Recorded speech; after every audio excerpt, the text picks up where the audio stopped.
Good day to you all, my fellow goys. Now, if you clicked on this video, it's because you're trying to make sense of the latest Epstein files release. Are you still talking about Jeffrey Epstein? Now, I've largely stayed away from this topic, not because it isn't important, but because so many other creators have already covered it. And I don't like making content just for content's sake, especially when I have nothing new to add to the conversation. That said, I do keep getting requests from people who genuinely cannot wrap their heads around what these files actually are, why they are being released now, and how to interpret them. So in this video, I'm going to explain what exactly happened, why this is happening, and how we maybe should be understanding everything that we're seeing. So let's dive in. Firstly, let's briefly recap why anyone is even talking about Jeffrey Epstein in the first place. Who is this guy? Well, long story short, Jeffrey Epstein went from being a complete nobody with no clear career path, education, title, or notable achievement to becoming one of the world's most connected financial power brokers. He amassed enormous wealth, elite access, and relationships that placed him shoulder to shoulder with some of the most powerful and influential figures on the planet. According to the New York Times, Epstein made much of his fortune by providing tax and estate services to billionaires. He was also a prolific social networker whose connections included business leaders, royalty, politicians, and academics. His friendships with public figures such as Donald Trump, Prince Andrew, Bill Clinton, and the Crown Princess of Norway attracted significant controversy. Documents released by the House Democratic Caucus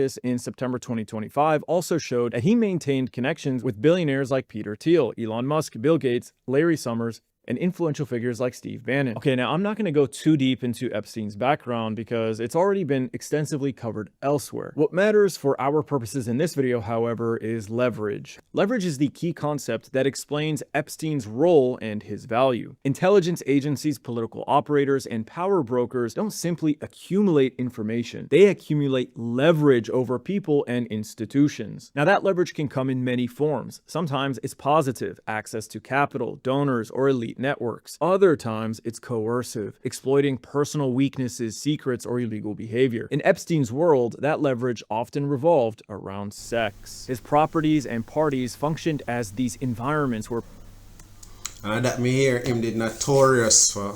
You see me? I provide experience for a lot of millionaire, billionaire, and powerful people in general. So yeah, it's a powerful thing. You know? Powerful people could indulge in desires that they could never safely pursue in public. Those desires, once documented or facilitated, became leverage. And once leverage...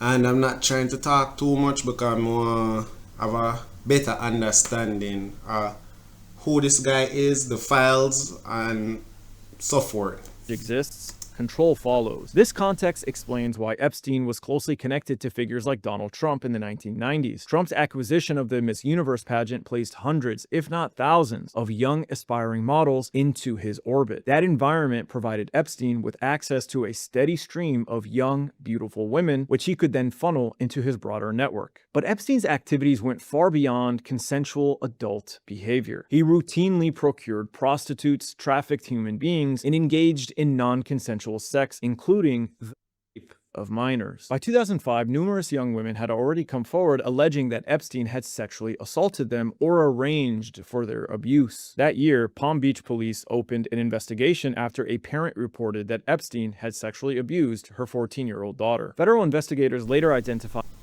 Yeah, when that chipina is like you get so powerful, you have so much things to your access, and you know just fuck it all up by a weird motherfucker. You see me? That shit just like you just fuck up everything because you're weird, dog. Like at least 36 girls, some as young as 14, who alleged sexual abuse. In 2008, Epstein pleaded guilty in Florida state court to procuring a child for prostitution and soliciting a prostitute. As part of a highly controversial plea deal approved by then U.S. Attorney General Alexander Acosta, Epstein served just under 13 months in custody, much of which on work release. By 2008, Epstein was officially convicted as a serial sex offender. Now, this is very important because anyone who associated with Epstein after that point knew without a doubt that he was a convicted rapist of underage girls. So when you see correspondence involving figures like Noam Chomsky, Elon Musk, David Stern, and many others in the Epstein files, understand this clearly.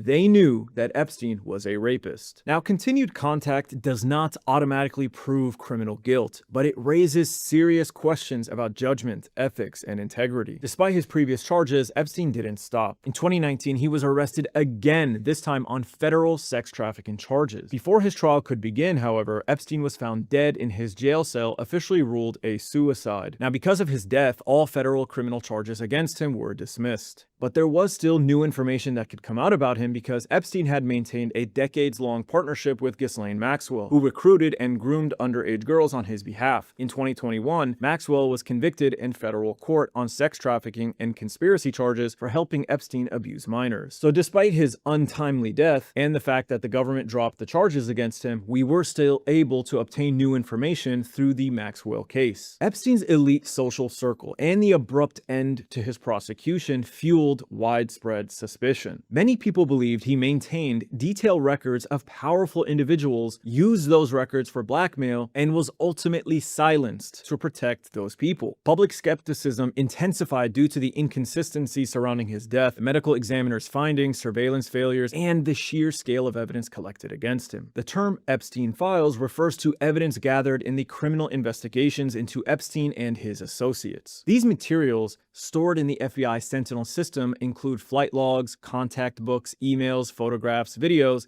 and court documents. Portions had been released in heavily redacted form gradually over the years, but most of it has remained sealed. Until now. As more victims came forward demanding accountability and as public pressure grew, the files became a cultural and political issue. Despite his own documented association with Epstein, Donald Trump publicly promised transparency during his re-election campaign in 2024. In fact, during the Biden administration, Trump allies, including Kash Patel, promoted claims that the FBI was deliberately withholding an Epstein client list and urged its release. Shortly after Trump returned to office in 2025, the U.S. Attorney General Pam Bondi told the Fox News journalist John Roberts that the Justice Department would publish the list of Jeffrey Epstein's clients. She specifically said, "It's sitting on my desk right now to review. That has been a directive by President Trump. I'm reviewing that." A week later, on February 27th, she released documents that contained no significant new information, however. Faced with outcry from a disappointed public, Bondi demanded that the FBI director, Kash Patel, provide the extensive material she had originally requested from him. A few months later, on June 6th, the Joe Rogan Experience aired an interview with Kash Patel, the director of the FBI, who said of the Epstein matter, "We've reviewed all the information, and the American public is going to get as much as we can release." The DOJ publicly released a memo on July 7th stating it did not uncover evidence that could predicate an investigation against uncharged third parties and would not release further Epstein-related documents. When asked what Bondi meant in February when she said that Epstein material was on her desk, the White House press secretary Caroline Leavitt said Bondi had been referring to the entirety of all the paperwork related to Epstein's crimes rather than any specific client list. Bondi offered a similar clarification at a cabinet meeting the following day. The administration's position drew criticism from across the political spectrum. Democratic representatives challenged the findings, while right-wing activists and influencers, including the Hodge twins, Alex Jones, Rogan O'Hanley, and Liz Wheeler, expressed skepticism. Bondi herself faced particular criticism from many in the MAGA movement. Joe Rogan called the administration's reversal a line in the sand, particularly for supporters who had backed Trump based on promised transparency surrounding the Epstein files. This began to frustrate Donald Trump. In mid-July, he characterized the Epstein files as falsified documents created by political opponents such as Biden, Barack Obama, and Hillary Clinton. Now, this is important because remember, Trump himself and his surrogates were calling for the Epstein files to be released. And this goes as far back as 2015.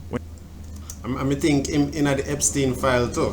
I think him in there too, whether pictures are just being associated to some extent. When Trump was asked for his thoughts on former President Bill Clinton, he responded, "Nice guy, got a lot of problems coming up in my opinion with the famous island with Jeffrey Epstein. A lot of problems." Later that same year, when asked again about Clinton and the alleged sexual abuse that took place on Epstein's private Caribbean island, Trump said, That island was really a cesspool. There's no question about it. Just ask Prince Andrew. He'll tell you about it. Fast forward a decade to his campaign for re-election, and you have tons of statements from Trump surrogates and his allies proving that this isn't a Democratic Party instigated campaign to hurt Donald Trump. In December of 2023, Kash Patel posted on Truth Social, "I've been calling for all of it to be released so the public can have accountability. We must find out who pedoed around with Epstein." In September of 2024, Patel posted again on Truth Social, "Anyone else want to see the Diddy list that the FBI and DOJ have but won't release, like the Epstein Black Book? The deep state won't end until we put Donald Trump back at 1600 Pennsylvania Avenue." And in January of 2025, at his own Senate confirmation hearing, Kash Patel publicly stated that he would help secure the release of the Epstein files. Senator Marsha Blackburn asked him, "So will you work with me on this issue so we know who worked with Jeffrey Epstein in building these sex trafficking rings?" Patel responded,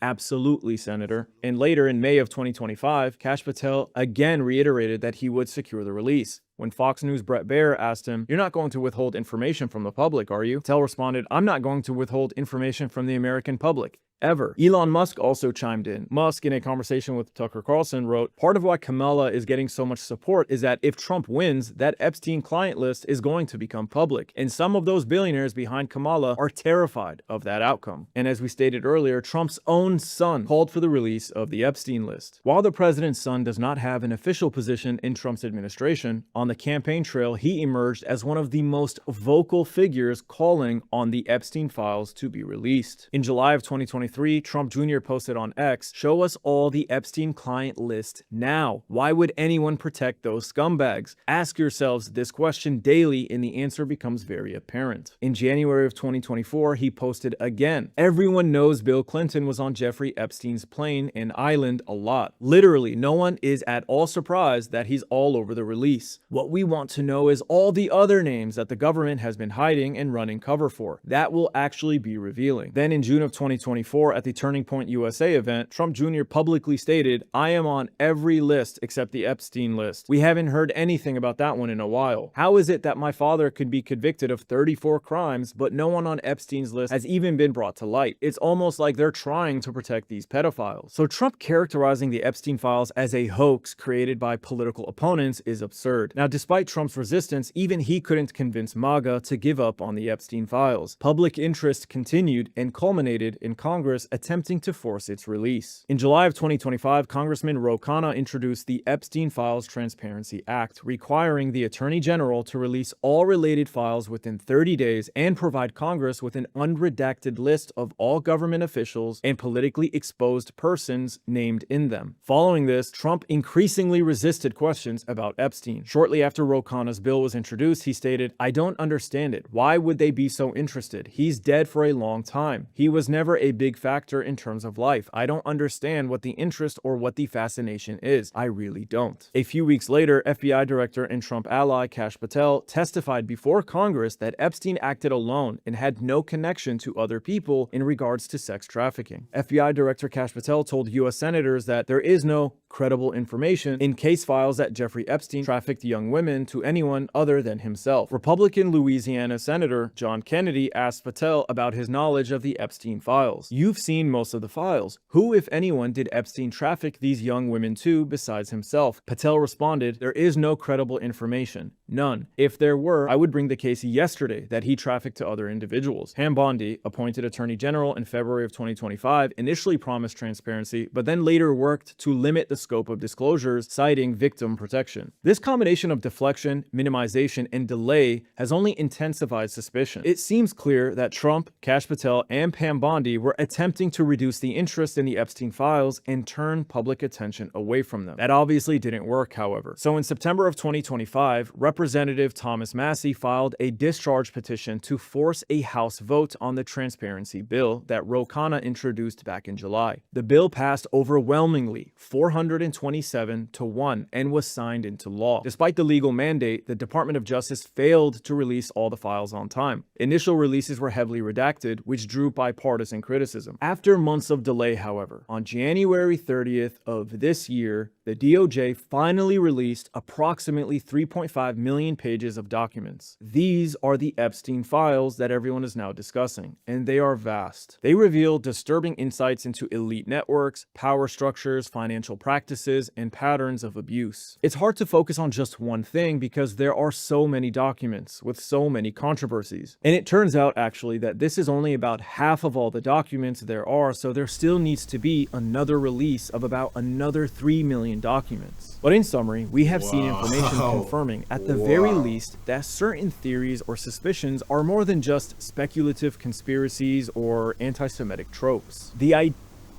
Yo, that's a lot of documents, bro. Like, that's a lot of dirt. It just, and because it's so much, it make you just have to curious about what really did that go on and who was really involved. It just, wow, that's a lot. The idea that elites are engaging in demonic, satanic, violent sexual rituals is not just some crack pipe Freemason Illuminati underground conspiracy theory originating from 4chan troll accounts. It is actually a legitimate question that needs to be further explored and investigated, and the Epstein files confirm that, as there are references to it via eyewitness testimony about dismembered bodies and all sorts of disgusting violent acts that the government has had access to for many years now. I want to show you tweets that you need to see that summarize much about what these new Epstein files reveal about the mindset, beliefs, and practices of someone like Jeffrey Epstein and the people he's connected to. This is the way the Jew makes money, and made a fortune in the past 10 years, selling short the shipping futures, let the goyim deal in the real world. This tweet is in reference to a 2009 email in which Jeffrey Epstein replied to Roger Schenck. Then David Miller includes a quote from an article in which the Sephardic leader Rabbi Ovadia Yusuf says, "Goyim were born only to serve us. Without that, they have no place in the world, only to serve the people of Israel." In response to that, Candace Owens tweeted, "Remember at the end of last year when I was called anti-Semitic for telling you this is the literal religious worldview of many people in power? Type in Goy or Goyim in the Epstein files and be sure to tag a Christian who needs to wake up and leave the Zionist cause." So what should the takeaway from all of this be? How do you make sense of 3.5 million documents? Firstly, Kash Patel and Pam Bondi definitely attempted to cover up the Epstein files and should be impeached for doing so. In fact, Ro Khanna has already stated that an impeachment filing is already drafted. Secondly, these are not all the files. On Sunday, Ro Khanna told Meet the Press, the release is not good enough. And if we don't get the remaining files, then Thomas Massie and I are prepared to move on impeachment or contempt. But even these files shocked the conscience of the country. I mean, you have some of the most wealthy individuals, tech leaders, finance leaders, politicians, all implicated in some way, he said. It's frankly one of the largest scandals, in my view, in our country's history. There is a demand for elite accountability. Even the victims of Epstein's crimes are not satisfied. On Friday, a group of Epstein victims in a statement slammed the DOJ for the incomplete release of the files. Quote, "This latest release of Jeffrey Epstein files is being sold as transparency, but what it actually does is expose survivors. Once again, survivors are having their names and identifying information exposed, while the men who abused us remain hidden and protected. That is outrageous. As survivors, we should never be the ones named, scrutinized, and re-traumatized while Epstein's enablers continue to benefit from secrecy. This is a betrayal of the very people this process is supposed to serve." Thirdly, the issue of Israel First Jewish supremacy is real, and it's time to stop hiding behind claims of anti-Semitism. Powerful Jewish elites in this country are in fact using their influence and connection to advance one another's wealth and power, openly admitting to engaging in questionable financial transactions and laughing at the non-Jewish goyim along the way. Their loyalty to Israel is real and is equal to, potentially even greater than their loyalty to America. For example, one crucial FBI document revealed in these Epstein files is an interview between an agent and a confidential human source, otherwise known as a CHS. A CHS is essentially someone who has access to information that is valuable for law enforcement or intelligence operations. This specific CHS claimed the following. 1. The infamous Jewish Zionist lawyer Alan Dershowitz, who represented Epstein, was co-opted by the Mossad and subscribed to their mission. 2. Dershowitz influenced many students from wealthy families, such as Jared Kushner. 3. Epstein was serving both US and allied intelligence, and we all know who this ally is, of course. 4. Epstein trained under Israeli Prime Minister Ehud Barak as a spy. And 5. The Jewish movement, Shabbat, was doing everything they can to co-opt the Trump presidency. And finally, Trump was compromised by Israel, and Jared Kushner, his Jewish Zionist son-in-law, is the one actually running the White House. Since returning to office, Trump has given Israel billions of dollars and tipped it on the edge of an incredibly destructive and unpopular war with Iran on behalf of Zionist interests. In fact, on the same day as the Epstein file released, Trump bypassed Congress and approved a major new arms sale to Israel worth almost $7 billion.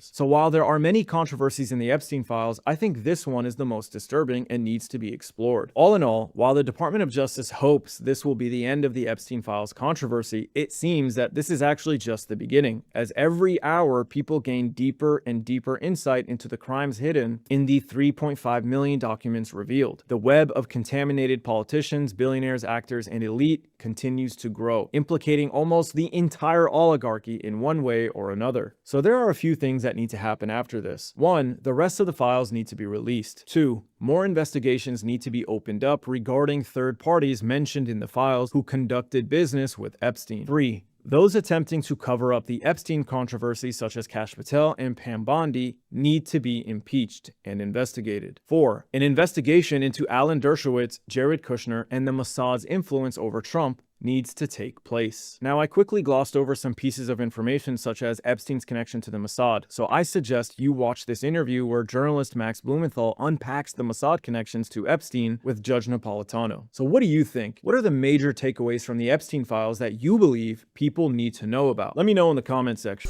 What I say is, we need as much information as possible. We need to know as much as we can.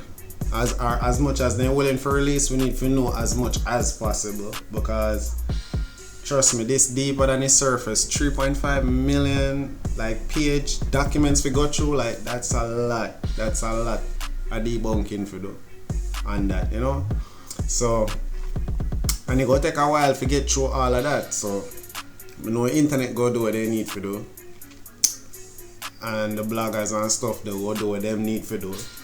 So I just time to figure out what really went on, and in terms of what they're going on now behind the scenes, we need to know that too. So, you know, time will tell.